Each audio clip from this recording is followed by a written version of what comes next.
তো আসলে এই এই কথাটা বলার পরে এই মিটারটা একটু বাইরে গেছে। না না মিটার বাইরে না, এখানে নিয়ত করাইছেন, আল্লাহু আকবার। মাশাআল্লাহ। তাহলে আসলে আমি আর কোনদিন কবল আলি যে আমরা সব মাহফিলে আসি কিন্তু টিয়া কম দেয়, আর কবল আলি ইনশাআল্লাহ। কেন এক জায়গায় 10,000 আর একটা 5,000 সেটা মনে নাই? আল্লাহু আকবার, নারায়ে তাকবীর।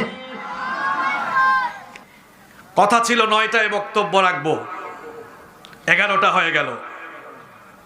পুস্টার থেকে শুরু করলাম, প্যান্ডেল পর্যন্ত আসলাম। কোরআনের মাহফিলে আজ আলেমের বক্তব্য বন্ধ করে দিয়ে অন্যকে বক্তব্য দেওয়ার সুযোগ দেওয়া হচ্ছে। What is this? এটা কোরআনের মাহফিল, এই মাহফিলে আলেমরা কথা বলবে, বাকি সবাই চুপ থেকে শোনা রাখবে। সাফ কথা, আমার কথা বলতে মন চায়,